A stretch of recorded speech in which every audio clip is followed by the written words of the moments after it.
The only thing that's going to matter. Look at what you're doing right now. The more we divide and silo ourselves, it's at our peril. Did we miss something?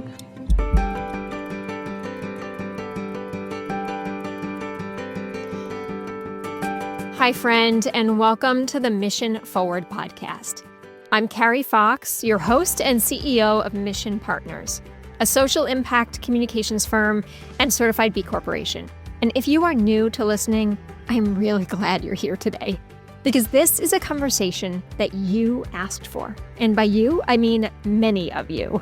With a podcast name like Mission Forward, it's of course likely that we are talking about nonprofits and how they move their missions forward. And in this time, there are a lot of you who have a lot of questions on how to do just that. Nonprofit leaders are under pressure. They're under fire. Some of them are under attack. But within all of our respective communities, we know how much you are needed, how much you are necessary, and how much your work must continue on. So today, we're going to share a little bit about what we're seeing. We'll provide some context to this big question: how far can or should you go to protect and live your values, and where should you change course? But really, we're going to get down to some basics. We're going to give you some grounding. And today's guest is the perfect person to do that. She will help us sort through some of these questions we have, bring some grounding focus to the conversation. And she may sound familiar, as she has been on this show before. She's a repeat guest and a dear friend, Nadine Gabai-Botero, who works with organizations to help meet their strategic goals through fundraising. And she's got a wonderful lens into the moment that we're in and how we will get through the moment that we're in. So, Nadine, thanks for coming back on the show and joining me for this conversation today. Carrie, I'm so glad to be here. And it's such an important conversation to be having. I am also being asked from many different people of different size organizations, what's the way forward? And I feel like this is the perfect time to just dive in. And acknowledging we don't have all the answers, right? But we never do. That's the reality of life, is we'll never know what's coming ahead, but we can be prepared for it as best as we can. So let's start with a little bit of grounding, right? What do we know and what can we ground ourselves in? You and I both spend our days supporting nonprofit organizations, leaders, their boards. And I should note that these are nonprofits who span across ideologies, across demographics, across issue areas, industries, parts of the country. And yet we know all of them are facing some of the same concerns and questions. So I wonder if you want to get us started, and I'll pepper in, but what are you seeing from your perch? I am seeing, first of all, from the government sort of federal freeze, a lot of them have been hit. Even if an organization just gets a small, could be called small, $20,000 or $50,000 grant, or even 10, for an organization that's smaller, that's a big hit. Other organizations get millions of dollars. And one of the challenges is some of those cuts have happened immediately without any warning, and some are happening over time. They're being told, oh, you won't be renewed at the next cycle. But regardless, what that does is it makes an organization have to look down and say, how do we shift? Where do we grow? And where can we make up the difference? And if they can't, where can we slim down our programs or our services, unfortunately, but that's the reality, so that we can move forward. The one thing I'm seeing is organizations are committed to meeting their mission. And so and how that continues is different for so many different types of organizations.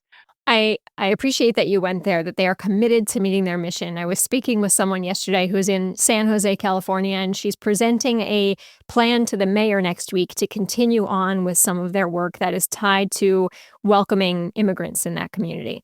And she said, a lot of people are asking me, am I still going to the mayor's office? And I said, of course I'm still going to the mayor's office. It would be poor of me on this job to step away from that work. And I think that's a good reminder, is that preemptively stopping our work is a bigger problem. So how do we continue on and feel confident in the work that we can continue?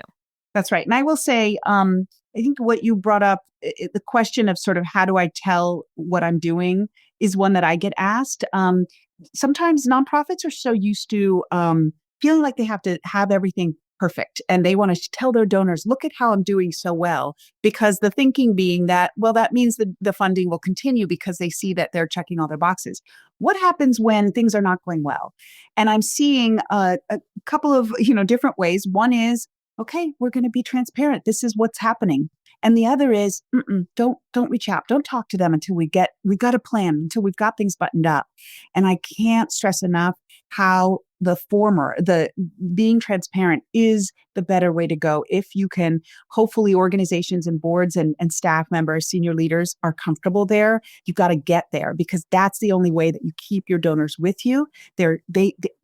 Donors want to be problem solvers, many of them. And so you have to give them an opportunity to say, oh, wow, things aren't perfect here, but I can be part of the solution. So let's talk about that a little bit more. That when organizational leaders recognize that there is trouble on the horizon, is it a best strategy to say, look, we don't have all the answers. We don't exactly know where we're going to go, but we have some pathways. And you bring those pathways to the donors versus, not going empty-handed to those donors.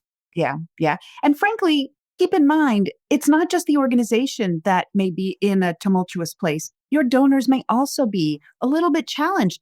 But wow, to be able to think about somebody else's problem and think about might they be help with a way forward, that's helpful to your donors. And so this is a bit of a two-way street. So you don't want to leave them out in the cold because I'll tell you, if you wait 2 or 3 months and then you're like, hey, we want to tell you what's going on, there just doesn't have that organic feeling. So thinking about, and we've talked to our clients about how do you sort of think about your different donors in different boxes. And some of them might not be the ones that you pick up for a phone call, but others are. And so you have to really be thinking about your list and who you're reaching out to when and what you're going to say. I've heard a lot of questions come through on, is now a bad time to try to introduce our work to new donors, right? Are new donors less risk averse to invest in a nonprofit they haven't invested before? And so you've got to double down and rely on your current donors. In some cases, I understand that, but it feels like we might be limiting the opportunity to build the network. I'm curious how you're counseling folks. Yeah, absolutely right. I do think your first and best strategy is to go to your current donors, even your recently lapsed donors, because they know you and they'll care about you. But I do think there's value because let's just say you're, a food pantry or you're doing something that's around housing or something that's really important, vital always, but particularly now. You can tell a story about why in this moment it's even more important. So donors do shift their giving when times get uncertain and economically challenging. So there is a window there, but you have to almost reframe your case for the moment. And that is something else that we're counseling, which is don't just take your case from 2024, or 2023 and say, hey, remember, these are our programs. We're doing these. It has to be current. So you have to spend some time with the messaging. And this is your, lane you all live in. It's what is the message that resonates for right now as to why your work is important and how a donor's investment can help meet that moment. Right. Speaking of that frame, I love that. Reframe your case for the moment. I am already seeing some inklings of this that I think is really interesting, and it's good. That organizations who have their big galas planned for the fall are starting to reimagine, maybe that's not the best way to spend our investment. Doesn't mean not gathering your donors, but maybe it means, hey, we're going to actually not have the gala downtown the way we had planned, and instead we will do a series of community dinners or briefings inside donors' homes, repurpose how we're gathering, be intentional about how we're gathering in smaller groups versus large groups for a few reasons. There's pros and cons to that. So again, I'm curious if you're giving any counsel on how we just check in on the ways that we are engaging with our donors in this time. I'm reminded of COVID in that way that we all had to reflect on. I know there was a sort of in-person versus not, but it was also that messaging question. We just did it and we have to do it again. We have to rethink how we're doing the various things we're doing. And does it connect with your organization's purpose? A glitzy gala might not be the best thing. But you could still, if the deposits are in and you can't get that back, then can you turn the volume down a little bit? Could you do your paddle raise or your, ask in the room and have it be more poignant? You can have a couple people come and tell their stories who are actually recipients, beneficiaries of the organization in a different way. So you just have to be thoughtful and very grounded in your work in all that you do. This is not a set it and forget it kind of moment. You have to be thoughtful about all the different pieces. How do you see nonprofit leaders managing the risks of this time? Anything particular you see working well? I mean, I've seen in terms of managing staff and there's been layoffs and there will continue to be layoffs. And that's just the bottom line. And so, folks are looking at their budgets, for organizations that are on a July to June fiscal. I think they have more pressure than the ones that are going to December because you're in essentially the last quarter and you're saying to yourself, where have I come in okay and where am I having shortfalls? And what does that mean overall?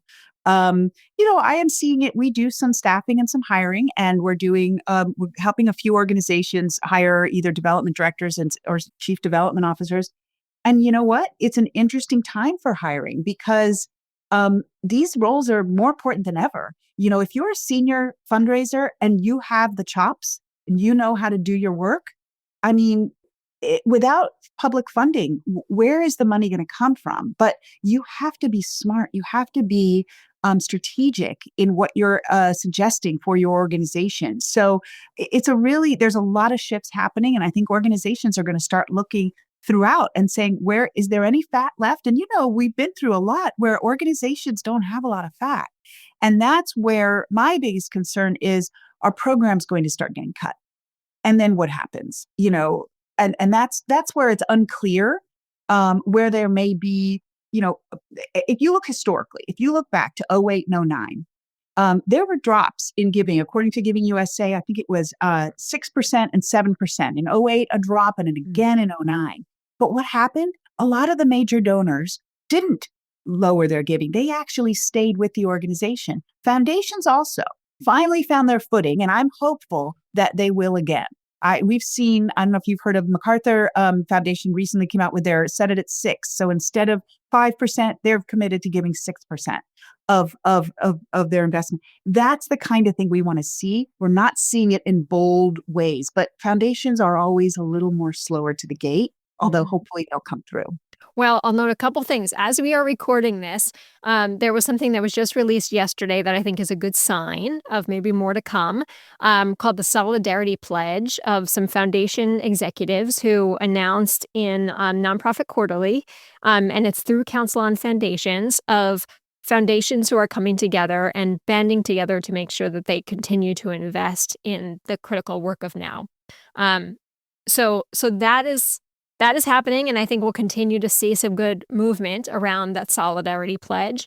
I'll also note something that we actually talked about last year on the podcast when we had Joe Goldman of Democracy Fund on, and he talked about the All by April campaign. So this was last year. It will continue on, but it was this idea to challenge foundations not to hold their resources through the entire year, but to give them early. Give all of your investments by April. Right? It was 174 foundations that signed on. That was foundations, donor networks, advisors, but they committed to move funds early in the year. And they committed to simplify grant processes too. So I love this movement of foundations. I agree with you. We need to continue to see more. But I would remind nonprofits that they can also challenge and ask their foundation partners if they're part of these efforts, if they plan to be part of these efforts. As they think about who they will continue to turn to and partner with. Absolutely. The other thing I am seeing is a movement towards more general operating support. I think foundations are recognizing, even if a grant had been for a restricted, they're saying, you know what, go ahead and you can use this however you see fit. So that is another way that I think, and frankly, nonprofits should ask their funders, can we shift this to a general operating grant given these other cuts we've experienced so that we can, so I think that's on the organization to actually push a little bit where they feel they can. It's so unlike COVID and so much like COVID in the same time. And I remember one of the things we talked about early on in 2020 was find a buddy, like help navigate through this time with a peer group. You and I were one of them. But it can be a peer group of fellow nonprofits on how do you work together to streamline and build some efficiencies between your organizations. It may be that for the next few years, we need to compress a little bit. To keep the lights on, we might have to compress, and that's okay. so that we get to a point where we can navigate through it. But this flexibility and nimbleness feels really important right now. Absolutely. Absolutely. Yeah. No, I agree. Another thing that I've been advising my clients on is that your donor advised fund donors, those who use donor advised funds to give. And that's something that you've just got to keep in mind, that these are individuals who have already set aside funds that they are planning to give at some point. And so being really strategic about who's on that list, knowing who's on that list and being able to have conversations with them that may be different than other folks who would need to sell stocks to make a gift or what Right. have you. Yeah. So let's talk about that for a minute, because perhaps there are folks who are listening who say, "Oh, I don't know if I have any, donor advised funds." How do you even break into getting those groups among your donor set? Well, I mean, it's challenging. In some ways, because your donor's gift came from Fidelity or Schwab or something and didn't come. And so you kind of have to be aware and looking for the signs. And unfortunately, sometimes those organizations, the donor does not have to reveal their name. They just don't. That's the part of the rule right now. So an organization may not know who it is. Every organization needs to do its best to find out who it is. What does that mean? You can have a conversation with somebody at Fidelity and saying, "Hey, I just got this grant. I just got this $20,000. I don't know who it came from. Do you have information you can share with me?" It's interesting because some will share it and some won't, but you have to try and you have to try again. And you have to, just like in other areas of fundraising where you have to be a little persistent, not obnoxiously so, but you have to be persistent. And this is another case. And you can talk when you have a meeting with a donor, you might ask them, how do you prefer to give? Do you have a donor advice fund, or is there anything that I can do to help facilitate your gift? So again, being upfront, being forward, and a donor can just say, "Oh no, we just write a check." Okay, then you understand that. So you do have to try to understand that, there's a whole nother school of thought, which I am not completely um, believing right now. There is a school of thought that you can contact folks at your community foundation, build relationship. It's just like the other relationships you're building. It needs to be part of it. But don't park yourself in front of community foundation and not leave until you get the names of folks that have DAFs, So you have to figure out the best way, but it's all about those relationships. And that's just one way. But I do think that as you are getting to know your major donors in particular, you will go ahead and ask them questions. And I'll also say that there's a few uh, financial institutions that are now having no minimums to have a DAF. What does that mean? You're not necessarily going to have just the $10,000 donors have DAFs. You're going to have the $100 donor. So the quicker that you start coming up with a plan for how you engage and build relationships with these folks, the better. So let's stay on this more. I love this. So let's think about how we create easy systems for funds to come in. So I hear you saying if you're DAF friendly, if you kind of understand that market, that may open up a pathway. Let's talk about technology. Are there any best practices on how organizations are using their websites to collect, being mindful of increased fraud and scams? But what do you see that's working that a nonprofit should do at a baseline right now to make sure they're in a position? Absolutely. You have a widget on your donation page that is basically a DAF widget, and you can get those. You can just find them and pull them down. And essentially, it's like a little pull down menu so that if you're a donor and you're going through and you're like, "Oh, here's a way to give with my Visa. Here's a way to send a check. Here's a DAF," and you just literally, it's a pull down and it has Fidelity. It has, all the different kinds, most of them, not all of them. And then you just put it and that takes you through. That makes it as easy as possible. So that's one of those things that, it's like having information on plan giving on your website, which a lot of organizations don't. It is the most baseline. You just have a little bit of language on there that says, uh, here's language that you can take as a donor. You can take it to your attorney and put it into your will to say, "This is how I would like to include you in my will. And by the way, let us know if you do." Something like that is as basic as it comes. You don't have to there's a lot of ways to be more sophisticated, but that's one of the most basic. I love that. Okay, good. I'm also seeing some really creative use of campaigns, not waiting for year-end giving, which I know people put a lot of emphasis on, but doing very focused campaigns in the moment. Help us fill the gap on some of our legal service funding. Help us fill the gap on some of our new workforce funding. What are you seeing that may be working or not working as nonprofits are thinking about how to make their funding requests relevant and for the moment? Right. That's such a great question. I have been advocating for a couple months of using something I've been calling the resilience fund. So essentially you're talking about, because one of the challenges is a lot of nonprofits right now, they're seeing in the horizon that things might get really bad. But right now things are the same. And so let's say you do education and you're like, wow, maybe we're going to not have any funds to do these programs in September, but right now things are okay. So to me, a resilience fund just says, I am raising money for a what if that unfortunately I see potential coming. And how do I do that now? And so what you do is you lay out for the donor, this is what is potentially coming. And this is how we are being smart to make us as sustainable as possible. Now, one of the things that I would advocate not doing is there's a fire. And so screaming, this is an emergency. And also the sort of calamity that is so dire that frankly, I as a donor and others are like, I don't think I want to give my money here. So you have to temper the language. You have to find some optimism, because if there is, fundraising at its core is optimistic, right? You're saying this is going to help the world, the student, the what have you. And so you can't come with just a gray day and a real sad story and expect a donor to say, yes, I want to be part of this. Right. So it's a balance, and you've got to figure out a way to do that.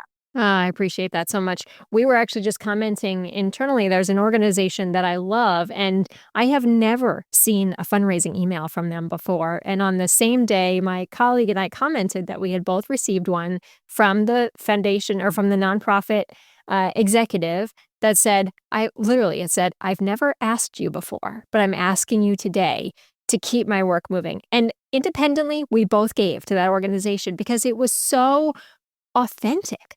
I knew she had literally written this, and it wasn't frantic. It was, we know if we don't get these funds, we may close our doors, but we have the potential to keep our doors open.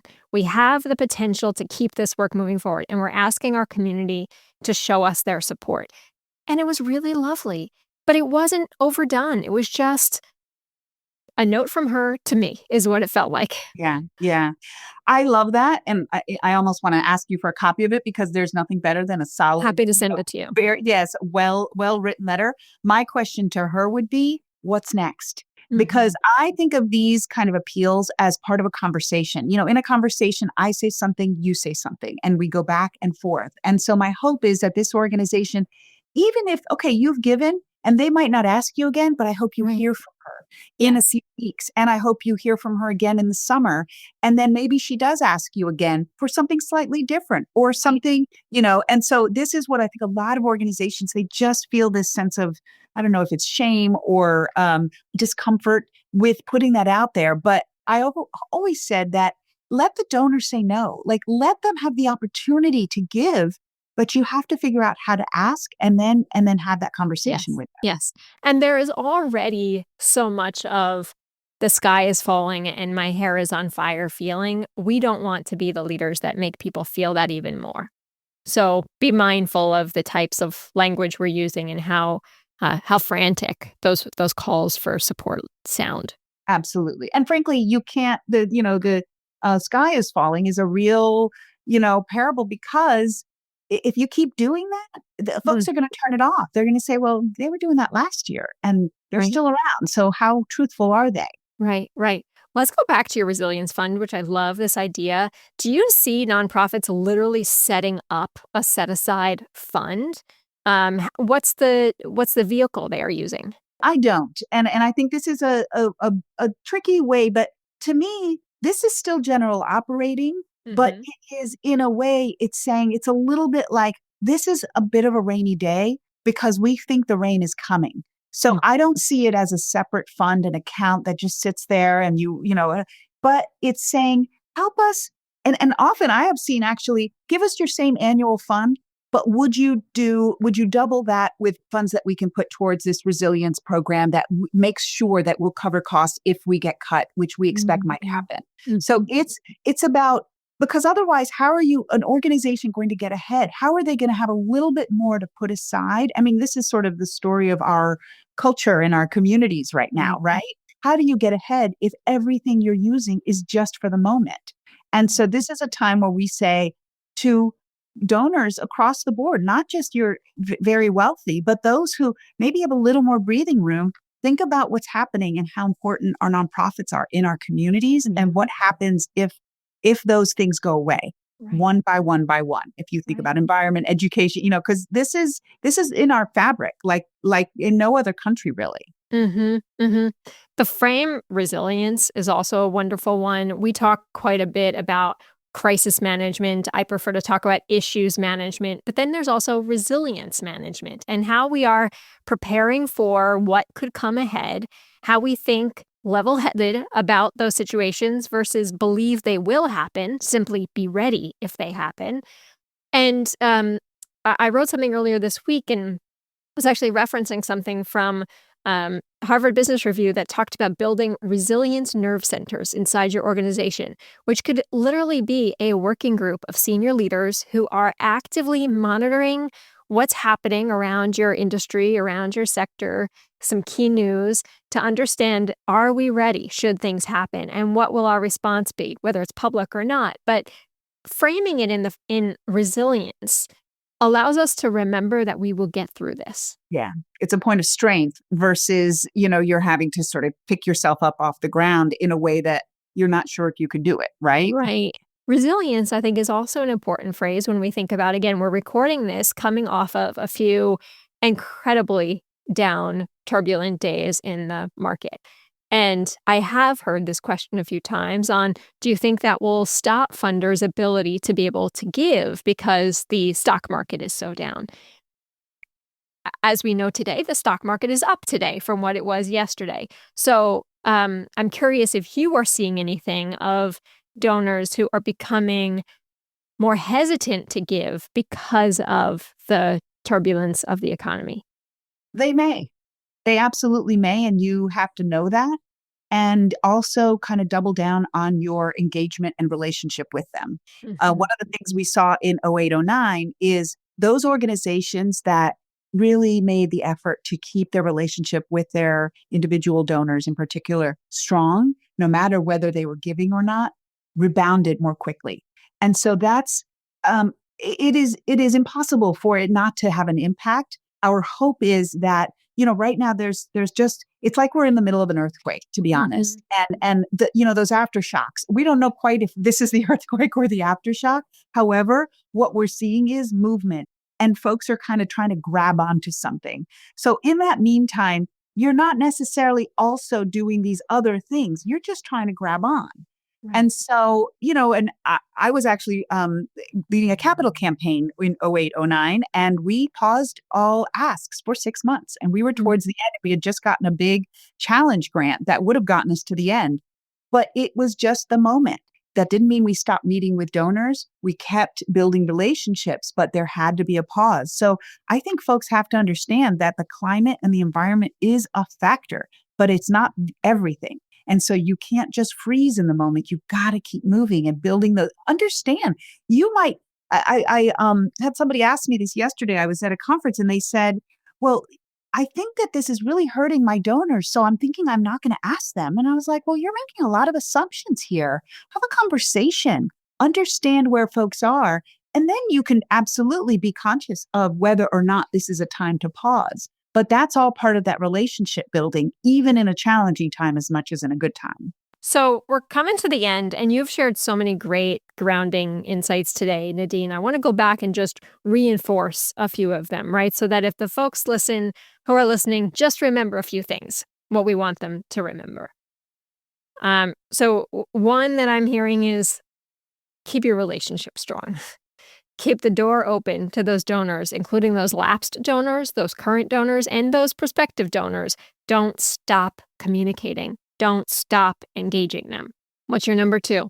Well, number two, I think, is the case that we were talking about, revisiting your case and reflecting on it with a why now lens. Mm-hmm. So what is it that, how do you talk to a donor about why your mission is so important?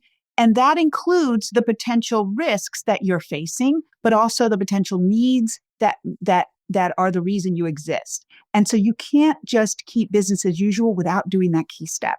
And that might mean, a case can be different for different organizations. That might just mean sitting with your grant writer and saying, let's reframe this proposal, and then we'll use that for other ways. It might be sitting with a comms team and saying, how are we reflecting the moment in our website? And I'm sure you've had, it's really interesting, the groups that kind of keep the language changing in a way that feels real versus the ones that are static. It just makes all the difference in terms of like having it's like a living, breathing thing, right? Right. Yeah. So meet the moment, but not frantically. Meet the moment authentically. Meet the moment humanly. One more I'm taking away, and if you've got another one after this, but remove the barriers to giving, whether that's on your technology platforms or in opening doors to have DAFs flow more easily to you, whatever it is, remove any barriers that may exist to be able to give to you.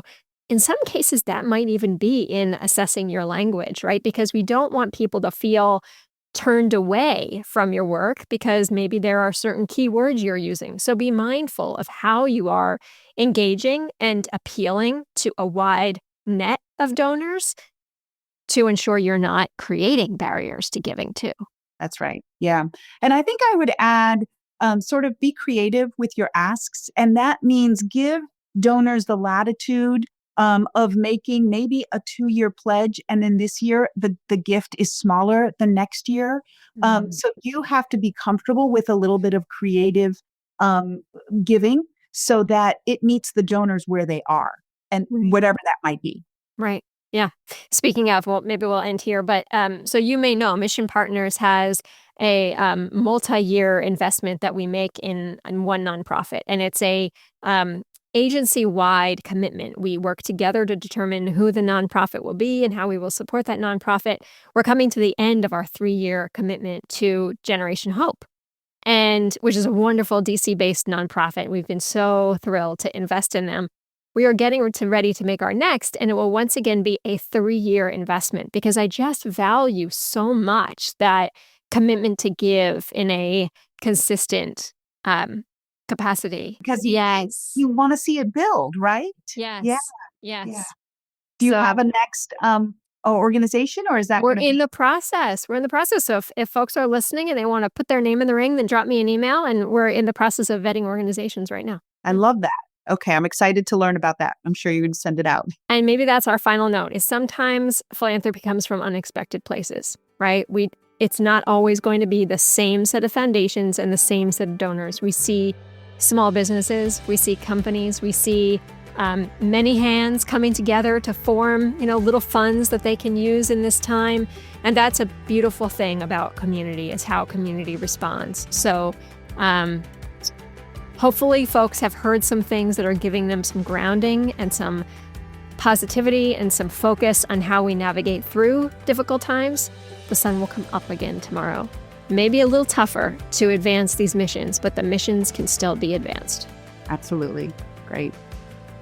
Well, Nadine, thank you so much for sharing your... Thank you for having me. I always love talking to you, and all the better to share it with others. So You as well. Well, thanks so much for being here today. Thank you. And that wraps this episode of Mission Forward. Hey, if you heard something today sticking with you, or you know someone who could benefit from this conversation, pass it along. And let me know that shows like this one are benefiting you along your path to navigating conflict by leaving a rating or a review on the podcast platform where you're listening right now. It makes all the difference and helps us get this content into the ears of people who need it. So thanks for listening, and I'll see you on the next episode of Mission Forward.